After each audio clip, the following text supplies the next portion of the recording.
Welcome, welcome, one and all, to another episode of the WITNESS TITANIC Podcast, the first inquiry into the sinking of the RMS Titanic in over a century. My name is James Penca, your chairman of sorts, as I conduct interviews with witnesses of her great story, from modern Titanic experts to even the survivors of the sinking. Through their testimony, I hope to bring us closer to Titanic, closer to her passengers and crew, and closer to what actually happened in April of 1912, so that we might all witness Titanic ourselves. Folks, what a special day I get to share with you all. It is currently 10:41 p.m. on June 24th, 2025. This episode is set to release tomorrow on June 25th.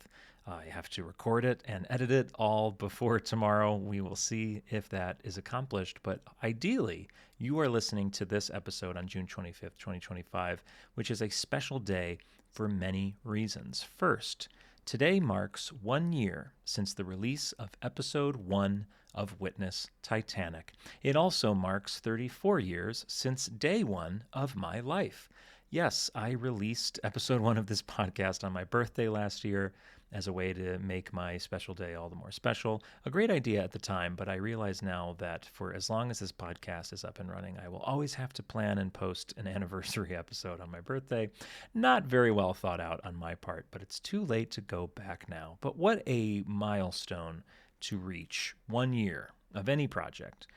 It requires hard work and dedication and all that, sure, but it mostly requires an audience. People like you at home, at work, or driving to one of those places, listening every week to this podcast. So I must say, straight away, thank you all. 1 year ago today, I decided the 4 episodes that I had already recorded were just good enough to put out there into an already very critical Titanic world. To be honest, I was extremely terrified. But not only have you listened, you have loved, liked, shared, followed, emailed, and supported our inquiry. And almost like having a child, until you see your little passion project grow before your eyes, you really can't imagine how grateful it makes you feel. So thank you all from the bottom of my Titanic heart. Now, you know I love stats on this podcast, so let's get into some. In this year, we have heard the testimony of 20 witnesses across 26 episodes and 3 bonus episodes, which actually makes today our 30th episode overall. How cool is that? It's as if I planned it out. Of the 20 witnesses that we have had on Witness Titanic, 9 were survivors of the sinking, and the rest were modern experts. The survivors included 4 first-class passengers, 3 crew members, 1 second-class passenger, and 1 third-class passenger. Of our modern witnesses, we spoke with 8 historians, 2 authors, 1 oceanographer, 1 artifact specialist, and 3 members of the 2024 Titanic expedition. We laughed, we cried, and we even tracked down a long-lost Titanic artifact on the ocean floor. As of this recording, Witness Titanic episodes have been downloaded 170,000 times, and they have been watched about 50,000 times on YouTube. So I think we can say with confidence, in 12 months, 30 episodes, 220,000 episode listens later, our first year was a massive success. I'm so proud of what Witness Titanic has grown into, and I can't wait to see where it goes next. So I raise an invisible glass to you all and say, here's to many more. But this is still an official episode of Witness Titanic. We do have an obligation to call someone to the stand. So today, we will be calling my favorite witnesses to testify, all of you, the people that have made this first year so successful. That's right. Today, our listeners will be providing their testimony in a few ways. Here is what I would like to do. To start, we're going to go through some corrections. I've been asking you at home to send me anytime I make mistakes. I have a few that I'd like to own up to. So we'll start with that. I want to go through some emails that I've received. Some of them have wonderful questions that I'd like to answer. Some of them are just people passing along really sweet things to say. It's really great. I also have some voice notes that people sent in that I've been asking for. Very fun to listen to those. And then to close out the episode, I would like to share my thoughts on my own appearance on the Noiser podcast, the Titanic podcast that's been coming out. The final episode came out today, so yesterday for you, and I'm in it. I'm in it quite a bit, and I have a very important thought I'd like to share with you about it. Sort of my reaction to hearing it for the first time, and then lastly, we will finish the episode by revealing who our next witness is going to be in our upcoming episode. So let's get into corrections. For the last 365 days, I've been asking you to send me your corrections to my email address, witnesstitanic@gmail.com. And much to my surprise, this did not happen very often, which is great. It means we're doing our research well and presenting the story as accurately as we can. But this is mostly in terms of corrections that warrant a full email. Of course, I received many corrections and complaints in YouTube comments. And as we should expect, the ease and anonymity which YouTube comments can be posted is reflected in the content of the comments themselves. For example, someone said they will not be watching anymore because I talk with my hands too much. I, of course, recommended that they enjoy Witness Titanic on Apple Podcasts, where they don't have to see my hands at all. But, I get my fair share of negative comments, and contrary to a negative comment I just got the other day, I do not delete them. I do not block people for posting negative comments. I currently am not blocking a single person on YouTube. I absolutely welcome them. Go pick any video of mine. You will see plenty of negative comments. They're sitting there proudly. So keep them coming. They are always entertaining and sometimes helpful. So I went through all the emails and YouTube comments that I have ever received since this podcast began. What a fun way to spend your birthday weekend. But this was very important to me. I knew I had received a few corrections throughout the year, and I wrote some of them down. Some of them I didn't write down, so I just went through everything. And I have compiled the ones that warrant a proper moment in this episode. Plenty of them, were minuscule little issues, but these were some pretty significant ones. So first of all, and some of them I've also said on other episodes, but let's go through them. There's only a few. So during the Frederick Fleet episode, I said that Rose got into Lifeboat 6 and jumped out. She did not in the movie, very clearly. She refuses to get into Lifeboat 6, but it is Lifeboat D, Collapsible D, that she gets in and then jumps out of. That was a THG researcher pointed that out to me. Huge mistake on my part. In the Ella White episode, I said that Ella White wouldn't know Captain Smith necessarily. And I totally forgot that just minutes before I mentioned that she literally recognizes Captain Smith. So obviously wasn't paying attention to the thing I was saying. I forget who pointed this out to me, but I was able to go in and edit that out because it's just that big of a mistake. So stupid.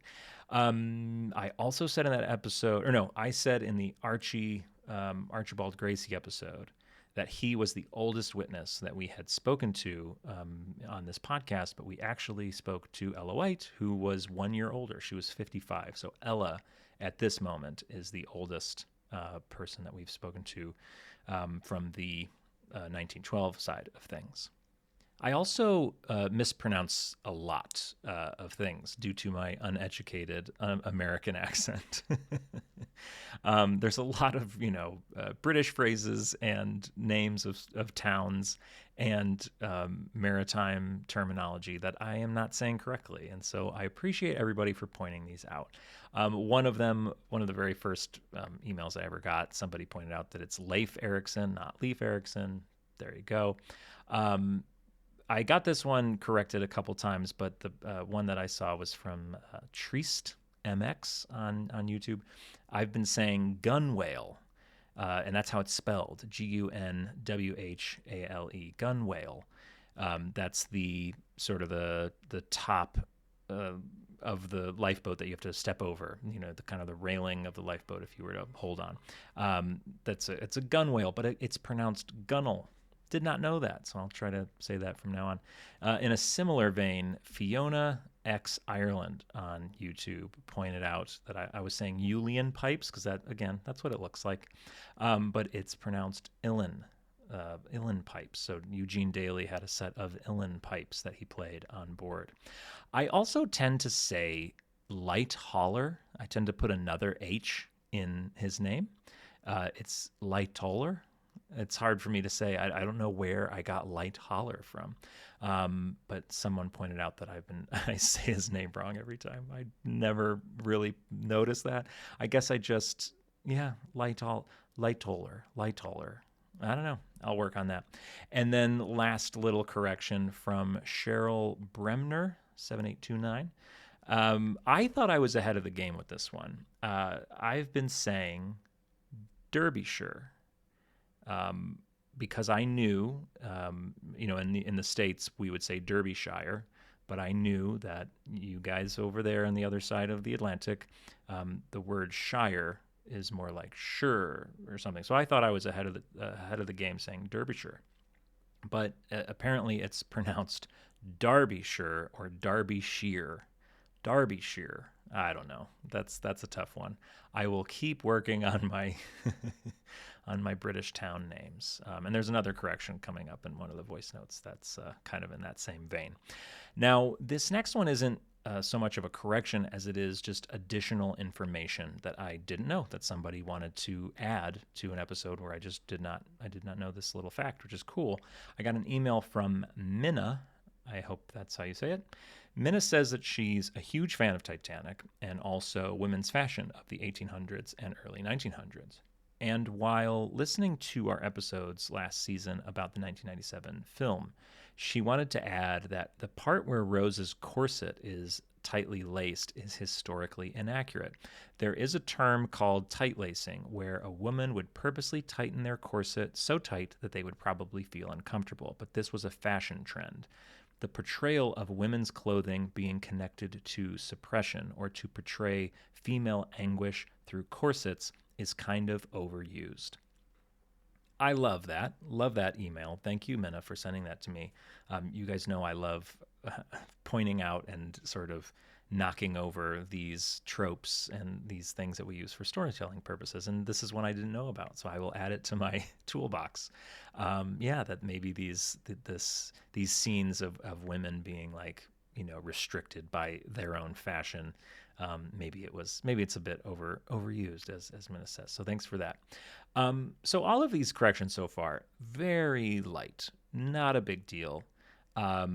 Little mistakes. I have one. This is our last correction. It is the biggest one. This is one where I have to fully own up. I have been speaking about something that I did not know enough about, and somebody left me a YouTube comment named John Brown. And one other person backed them up, I think on a different video. But John Brown says, I am really enjoying these interesting videos about the Titanic. Thank you. However, in my opinion, as a yachtsman with over 60 years sailing experience, Fleet is right about the binoculars, and you are completely wrong. If you were a yachtsman or sailor, you would know how important binoculars are for seeing at night. 7x50s, I assume that's how you say that. 7x50s are the best for seeing at night on a boat or ship. They are also most excellent for daytime use. The 50mm lens lets in light at night, while the 7 power is not too strong to hold them steady with the motion of the boat. You should listen to Mr. Fleet because he has more experience. So, John, you are so correct. I did look into this a bit more. And yeah, you can. I was honing in on this idea that the binoculars, there's a lot of other issues with whether or not they would have been helpful. But one of the things, just the very basic use of them at night, just didn't seem to make much sense to me. But John said this, and one other person backed him up, and I looked it up. And yes, you can use binoculars at night, and in fact, they will assist your eyesight because they let more light in. That's great. It doesn't change my opinion on the binoculars. As we talked about, the Fleet says in his own testimony that they wouldn't have used them until they saw something with their naked eye, and that clearly did not happen in time. So the binoculars would not have helped either way, but it is good to know that when Fleet says that they were equally good at night as they are during the day, that he isn't wrong. I am. So thank you for correcting me. One other thing I want to point out, I just saw this the other day. I think it was on Instagram. Was it? I'm not sure. I think Instagram. Someone named Rancid669, great name, left one comment on the Bruce Ismay stuff. I don't know if it was a short or something, but in regards to Bruce Ismay, all Rancid669 said was, he left his employees to die.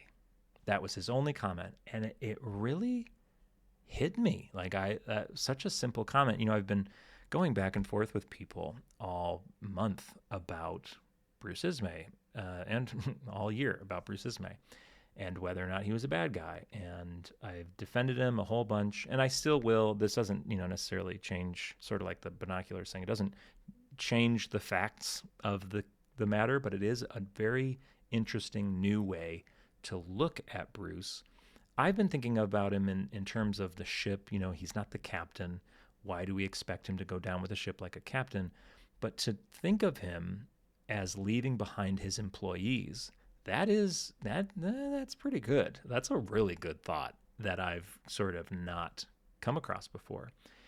And while I still don't think he should have died, I still don't think there's anything wrong with getting in the boat after he helped load boats. The whole, if a hotel is burning down and the fire department's not going to arrive anytime soon, and the GM of the hotel or the owner of the hotel spends 30 minutes evacuating people, and then he knows the building is about to collapse, so he runs out himself. No one's going to blame the guy for getting out when he knew that things were in their final moments, and he did stick around and helped as many as he could. So I still don't blame him all that much, but I do appreciate the new point of view that he left his employees behind. That does not sit as easily with me as, people who say like, oh, he was a member of the crew, because he really wasn't, but he did leave his employees behind. So I will add that as a point against Bruce. But thank you, Rancid669, for that insight. So that's it for our corrections. Not bad for a year's worth of episodes about the most scrutinized historic event ever. Please keep the corrections coming. Keep the YouTube comments coming. Keep them nice, as always. So let's jump into messages. I got so many messages and so many emails over this past year. I wish I could read every single one of them to you, because there have just been some unbelievably kind messages. But I'm going to save you the boredom of just hearing endless messages. And I just picked some that I loved the most and think would be the most beneficial for you to hear. And I will start with two that came from my patrons. So, as you should know, I have a Patreon. We're over there talking about Titanic all the time. So I put in one of our chats like, hey, does anybody want to say anything on the birthday episode? And so two people responded quick enough for me to put it in here.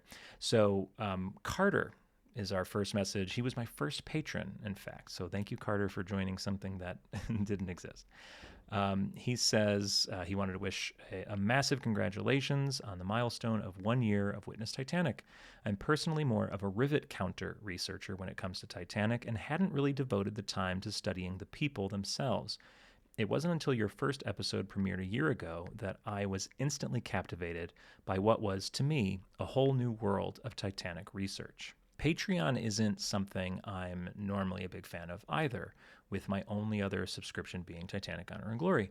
Knowing that these funds are going to further Titanic research and bringing her stories to more people is fantastic. Thank you, Carter. Thank you for saying that and wanting to share that. It's something I've heard from others as well, that, some people come to Titanic from an engineering background. They're rivet counters. They like the structure. They like the design. They like the the architecture, and then they get into the people, and they're like, oh my gosh, Titanic is just such a deep topic. Next up, Sarah W., one of my patrons, wanted to share a short message, said, love the podcast, and knowing that there are people out there that share the same interest in the Titanic is amazing. Congratulations, James, on the anniversary of podcast, and happy birthday. Thank you, Sarah. So now let's jump into emails and questions. I got a bunch of really cool questions from people. I tried to answer them, and I'll answer a couple here. If you sent me an email recently and I haven't gotten back to you, I will, I promise. As soon as I catch up on things, I will get back to you.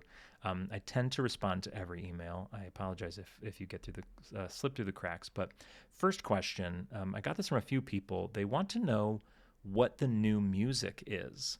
So you may recall last season we had a different theme song. We had Song to Autumn by Archibald Joyce, I think.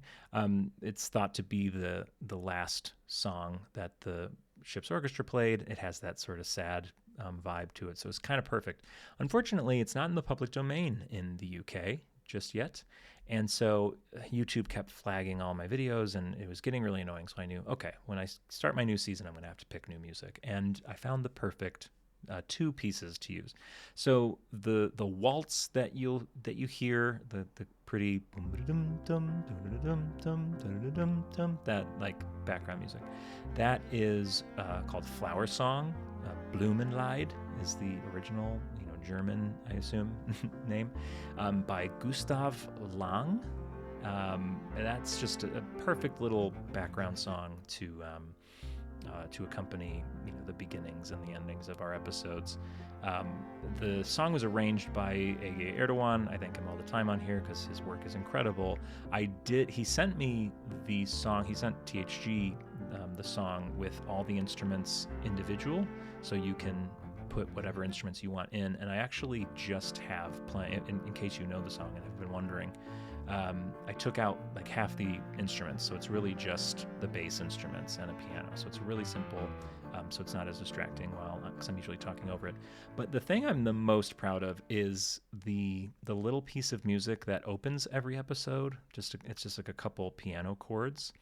I'll play it for you here in a second to remind you, but it is actually part of the intro to the White Star Line Waltz by J.C. Beaumont. What I did is there was just these few chords that I thought would make a great intro to the episode. I wanted something short. And so I took the weirdly out of time intro and cut out the chords that I wanted.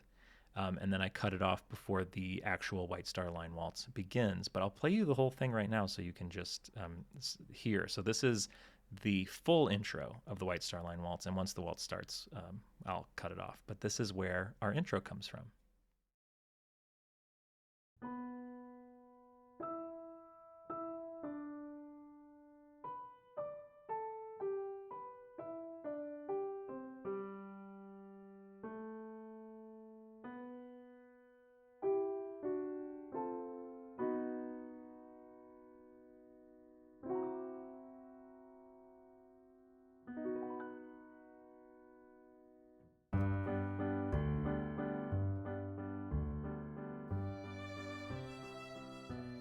Pretty cool stuff.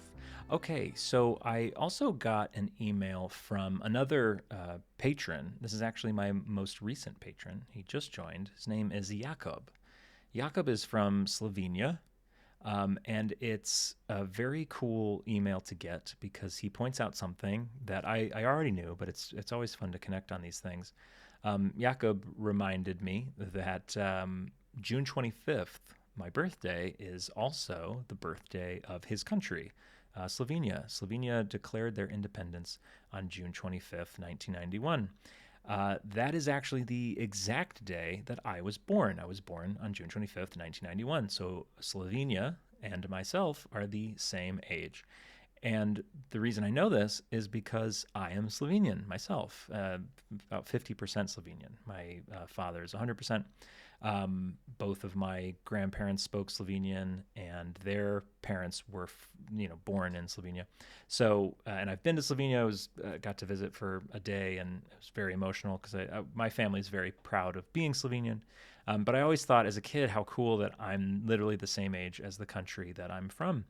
And in the United States, there's a song, I'm the Yankee Doodle Dandy, born on the 4th of July. So I'm the Yankee Doodle Dandy of Slovenia, is what I always used to say, because I was born on the Independence Day of Slovenia. But anyway, very cool that Jakob is a patron now, and we're both from Slovenia, and we both love Titanic. But he asks if Katie, my wife, who has appeared in the last episode as Elizabeth Lines, he wants to know if Katie has a favorite ship. So I asked her, and she said, I don't know, Titanic.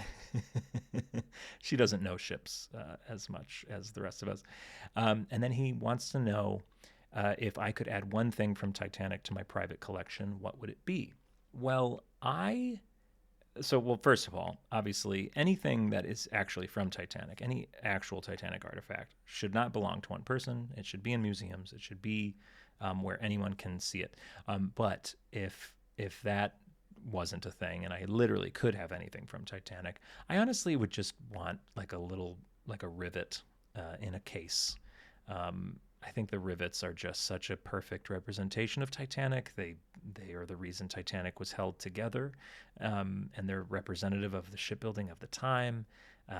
Each one was hammered by someone from Belfast. Like it's the rivets are really like almost feel like the equivalent of like a blood vessel.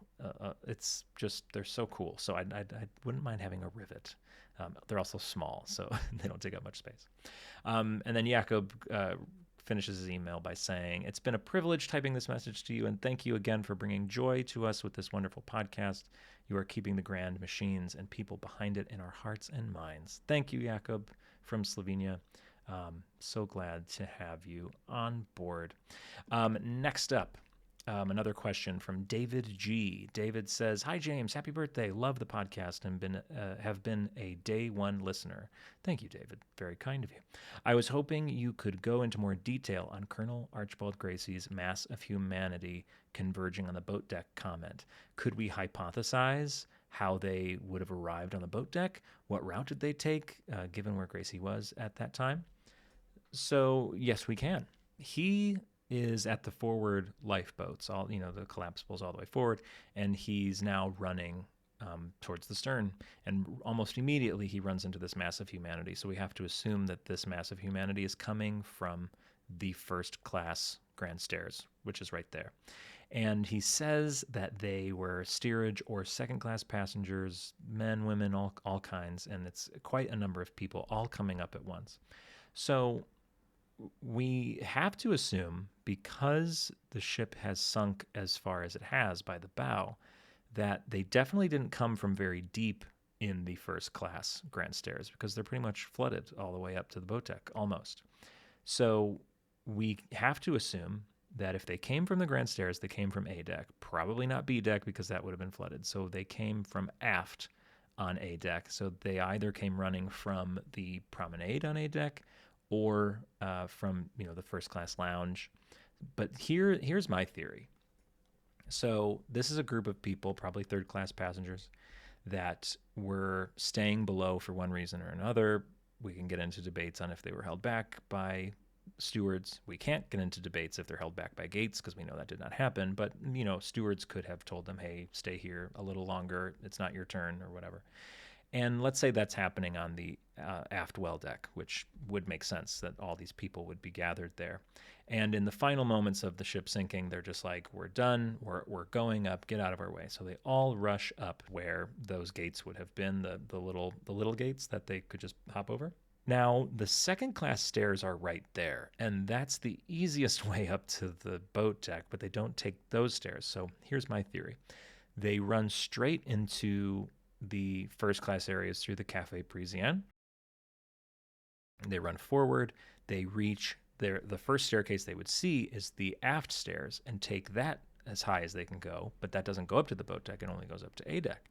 And from there, they would either run out onto the promenade or run straight through the lounge and up the next set of stairs they see, and then that would bring them to the boat deck. So just thinking, if you're on the aft well deck and you're just, survival instinct is kicking in and you're going from staircase to staircase, that makes the most sense to me. The, aft well deck up to B deck, through the Cafe Parisienne, up the aft first class stairs, through probably the lounge, up the grand stairs to the boat deck, to Archibald Gracie just outside. This next message comes from a very special person. So I have a friend out here in LA named Josh, and a couple months ago, Josh introduced me to his mom, Sheila. Hi, Sheila. Yeah, I'm talking about you. Sheila was so sweet. She's just a lovely, lovely lady with a lovely son who's the best. But anyway, we were talking about the movie. We talked all about Titanic when we were hanging out that one night, and one of the things that she said is she's not a fan of the James Cameron film. And people say that to me all the time, that they're just like, oh, it's just not my favorite movie. I shouldn't say all the time. It happens rarely, but this wasn't the first time. But she sent me a very sweet message that said, I shared with you that I was not a fan of the James Cameron movie. The look on your face told me this had been an inappropriate comment to have made to you. I assure you, Sheila, it was absolutely not. However, after having watched the film again, not once, but twice, accompanied by your scene-by-scene narrative of the film, I am a changed fan. I realize what a myopic point of view I had focused upon when the film was first released. I'm so grateful to have learned of all that Cameron and his creative team put into their research and commitment to authenticity, which totally blew me away. Your attention to every detail in the narrative is incredible. Please forgive me for having been such a dolt, and thank you for taking your listeners on this journey to the heart of the sea. I love that, by the way, the heart of the sea. Sheila, you do not need to apologize. I'm sure when you said that it's not your favorite movie, I was just, the face you saw was me being like, ooh, I'm excited. I get to talk about why, because it's always so interesting to know why people like things and why they don't. It's like when someone tells me they don't like the Beatles. There's nothing wrong with not liking the Beatles, but you need to explain yourself. But thank you for giving the movie another shot. It is really spectacular. And thank you for your son. He's great. Okay, folks, I've got a couple more messages here, and then we'll move on to voice notes. These next two are sad. They're beautiful, but, bring a tear to your eye, kind of sad. So just a warning. And I'm a big crier, so wish me luck here. This next message is from Gary. A couple years ago, my dad passed away, and my mom has Alzheimer's. So I took a bit of time before I went back to work, which is a family business, and was struggling to focus, really.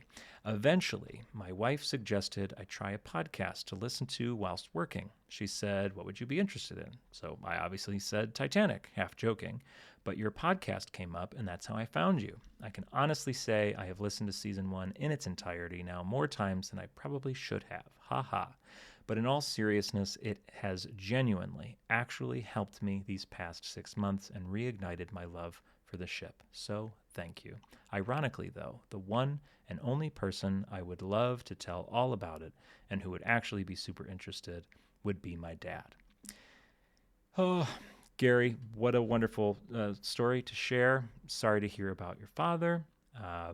And only thing I can say is I'm certain that if when you listen to Titanic stuff and you think, God, I wish I could share this with my dad, you basically are, because if he came to mind, then that's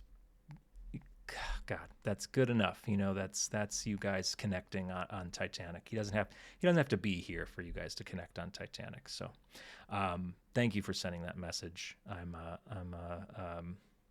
a softie when it comes to stuff like that. So thank you for sharing that. Similarly, I got a lovely comment from Holly.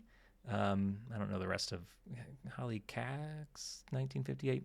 But Holly says, your podcasts have helped me get through the death of my husband because I use listening to Witness Titanic as my therapy. I am a Titanic fan, and I have learned more than I already knew from listening to your podcast. So please keep them up, and I will try to visit on your birthday, June 25th.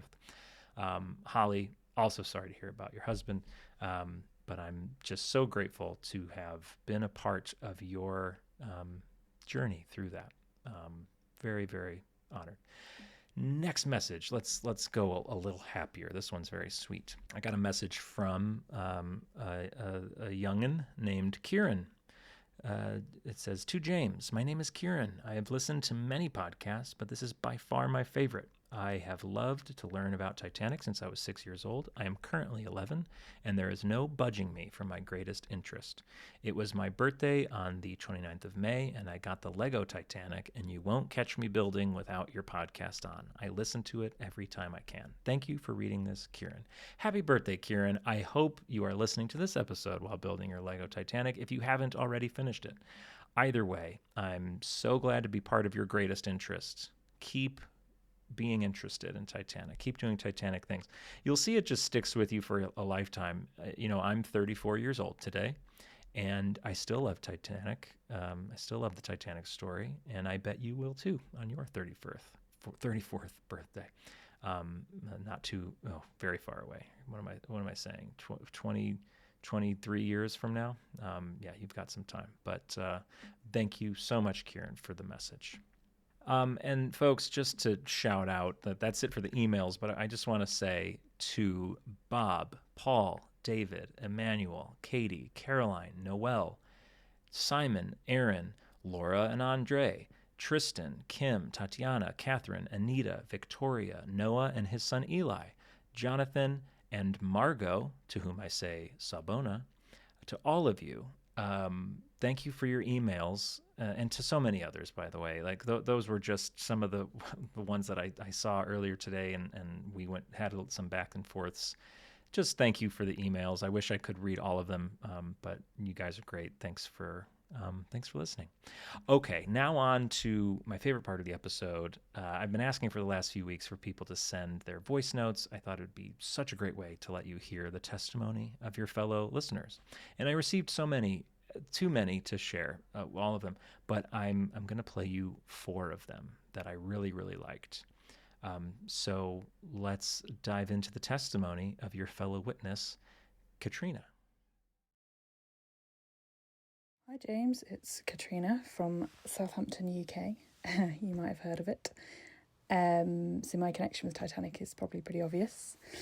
But growing up around here, it kind of gets shoved down your throat a lot. And also having grown up in the 90s with the film being everywhere, I just kind of disengaged with the whole Titanic thing for a little bit. But recently I came across your podcast through a news story about the Diana statue being found, and I started to listen, and I've now just become completely hooked on all things Titanic. Currently watching through all of the videos from our friend Mike Brady on YouTube. So obviously I've learned a lot in the last year, but what has somehow only just occurred to me is how many of the crew who were lost came from Southampton.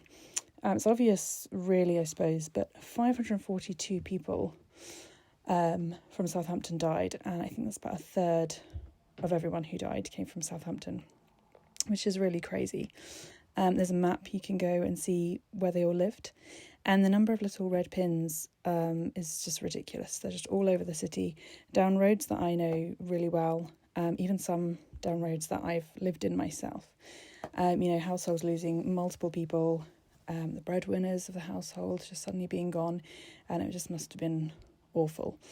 My testimony, I suppose, is on behalf of my great auntie, Winifred, who was still around when I was a kid. She was born in 1904, so she would have been about 8 when Titanic sank. And she did speak about her recollection of it, and how everyone knew somebody who was lost, and how the town was just in a state of mourning. And all of those people were lost, all just in one night. So yeah, thank you for reintroducing me to a part of the history of the town that I grew up in, and kind of connecting me to it in a way. I'm going to take my children to the Sea City Museum soon in town, and my son is actually going to be doing a project on it next year at school. So I just know I'm going to be the most prepared parent for that. So thank you also. Thanks. Bye. Such a nice message. Katrina, thank you for sharing that with us. The map she's talking about is actually at the Sea City Museum where she's going to take the kids. Big map on the floor with little dots, or actually, I don't know, maybe she's not talking about this one specifically, but there is one at the Sea City Museum where you can walk on this big map of Southampton, and there's a dot where, where an address lost someone from Titanic. It's very impactful. But I'm so happy. I mean, the coolest thing is people reaching out and saying that for some reason the podcast has either ignited their love of Titanic's story or reignited it. And very cool to live in a place that, to be honest, Katrina, so many people who listen to this podcast just dream of the day that they can visit the place that you live. I've only been there a couple times, and I remember the first time being very emotional, big surprise. Okay, next little bit of testimony from one of our listeners, Gemma. Gemma here from Kent in England. I adore this podcast. I discovered it around the anniversary of the sinking this year.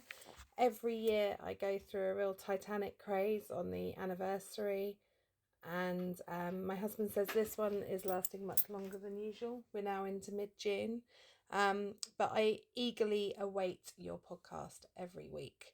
A small correction for you: when you were talking about Lawrence Beasley, you said he worked at Dulwich College. We're weird in England, you know that. We pronounce everything differently. It's Dulwich. Dulwich College. That's it. That's the only correction.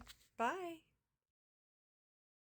So sweet. Yes, Dulwich College. And don't say that you guys speak weird. I live in the United States, and we claim to speak English. We speak American, unfortunately. Everybody who listens to this is quite lucky that I speak the Cleveland, Ohio variant of American English. It's rather unremarkable, I think, in terms of the wide array of accents in the States. In fact, they used to tell us at school that if you go to school to be a newscaster, a weather person, they try to make you sound like you're from where I'm from. They try to knock all the weird things, the Southern accents, the Boston, Chicago's, all those accents. They try to knock them down to be pretty vanilla. So that's where I come from. I come from vanilla.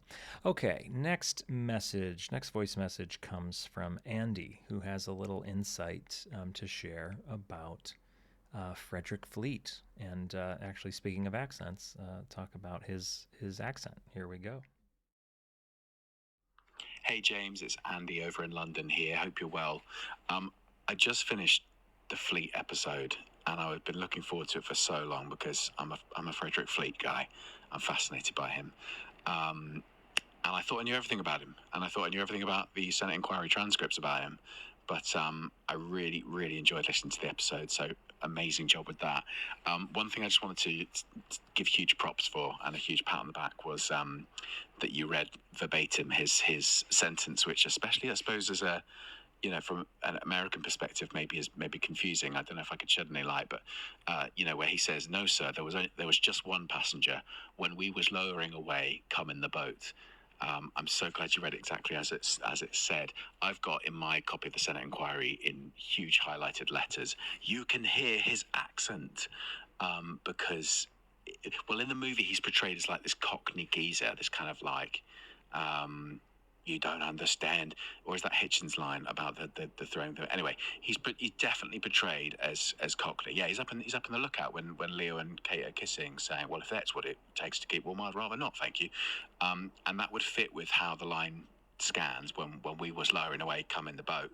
But he's from Southampton, so he's not Cockney. It scans with a Cockney accent, but where I'm from, the West Country, we would also kind of say that, but it's a class thing to use that kind of phraseology rather than when we were lowering away, there was one person who came in the boat. So it kind of, maybe it doesn't reveal his accent, but it definitely reveals his class, which is really interesting. I love that detail. And I'm really glad as well that you kind of added the little coda at the end about his life afterwards and the tragedy of the fallout with his brother-in-law. Going further on this, there's an amazing picture of him on his newspaper patch, where he used to sell his newspapers in his later years, which I think is a remarkable turnaround given the fact that he himself, was front and center in something that was front page news and, is still such a huge draw to this day, that he then went on to sell newspapers is an incredible turnaround for a guy to say he was once on the front page. But anyway, all this to say, I thought it was a fantastic episode. So much detail, so much brilliant sort of breaking down of decision making and, who was saying what. I loved it. I just wanted to share maybe those two insights as well. Huge props. Can't wait for the rest of the series. What a wonderful message. In fact, Andy sent this to me unprovoked, and it was this message that I thought I should ask people for voice notes because that was so insightful. I hope you liked that as much as I did. Such great comments to be made that someone like me from the States, I would never be able to pick up on that. And so I need you guys. I need you to share the things that you know about Titanic with us so we can, that's what the inquiry is all about. That's why there's a subcommittee and not just a chairman. But absolutely fantastic. I have one last voice note to share with you, and I saved it for last because it's my favorite. It comes from Mark. Doing this podcast, it's hard work. Pretty much every episode certainly takes the full week of prep. Sometimes it's 2 weeks. That's why I only release one every 2 weeks, because sometimes they do take that long when I find the time after work to actually sit down and do research and write things out and then record and then edit.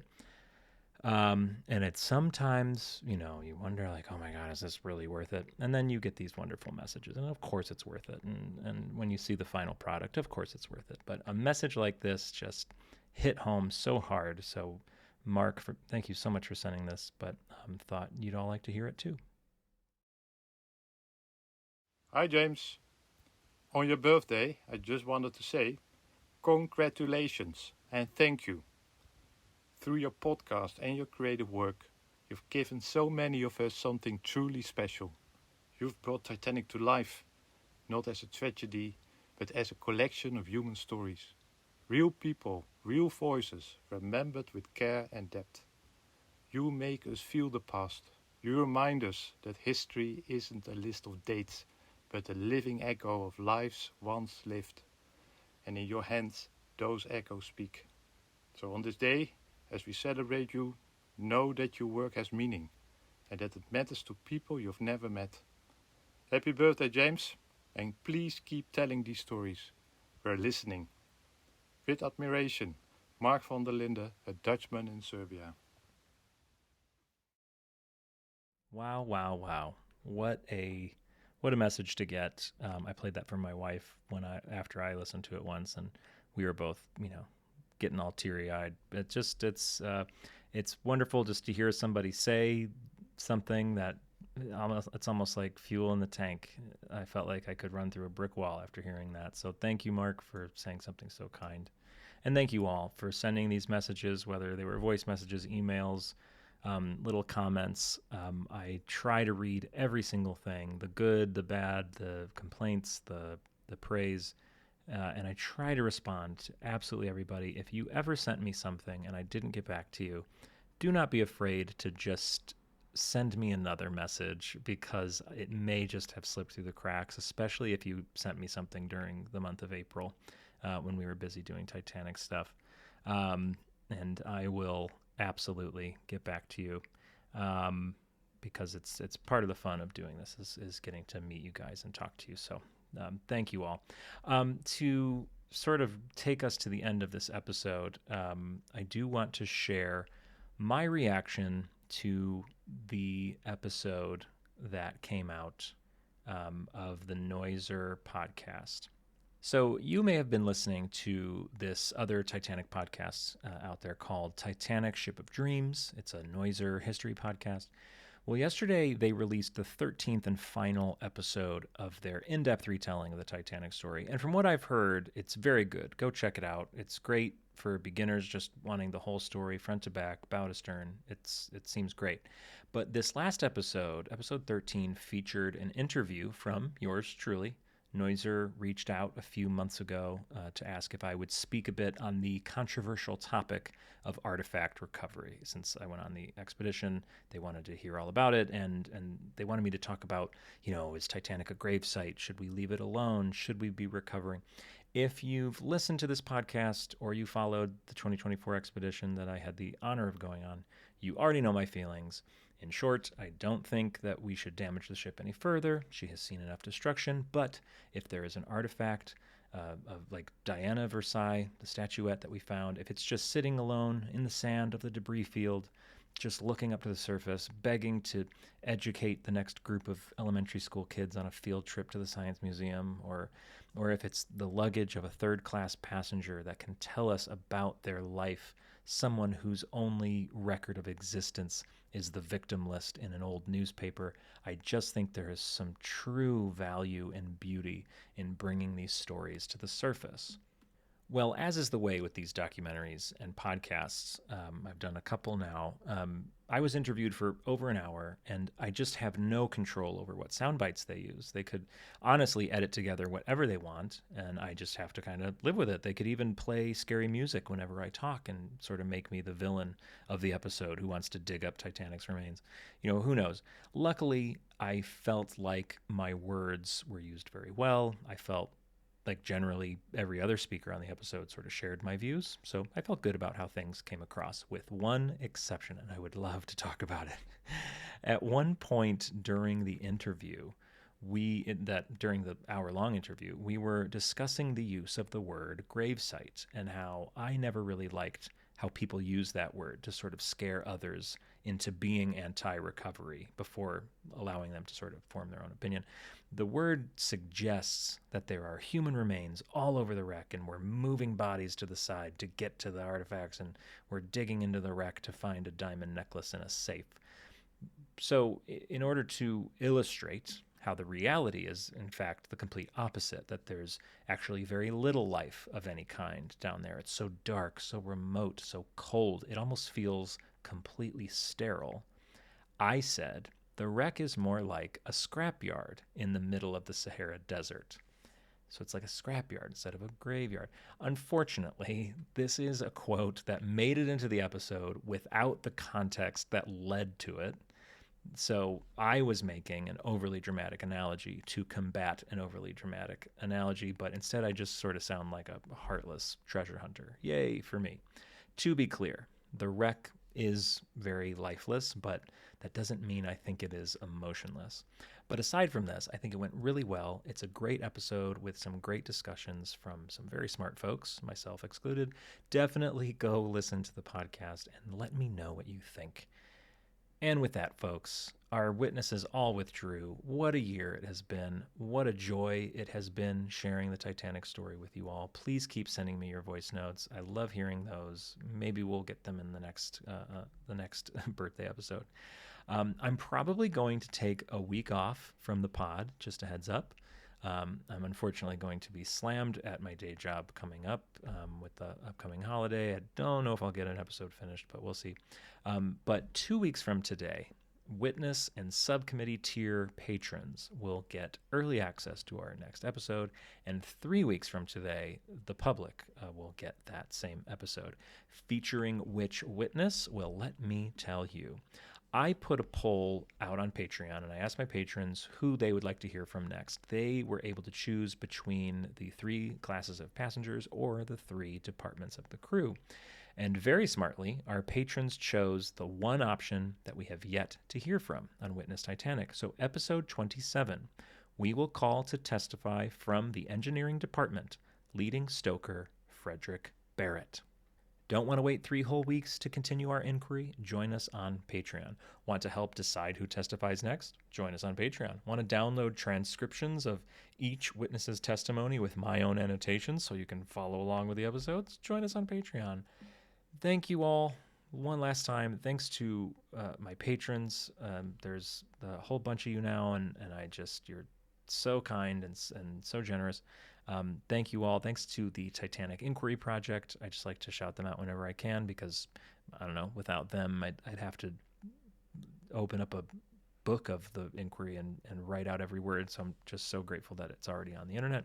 Encyclopedia Titanica. I just love that website and I rely on it so much for research. So thank you to E.T. Ege Erdogan, as always, for the theme music. Folks, if you can, if you want to get me something for my birthday, just subscribe, follow, share, leave a review on Apple Podcasts or rate the podcast on Apple Podcasts. I think I'm like 2 ratings away from 100. Join the Patreon if you want. But honestly, just liking and following, sharing, commenting, just being involved is helpful enough. Be kind to each other, Titanic community. I'll see you again in a few weeks when we reconvene in our next episode and continue our inquiry into the loss of the RMS Titanic. Bye.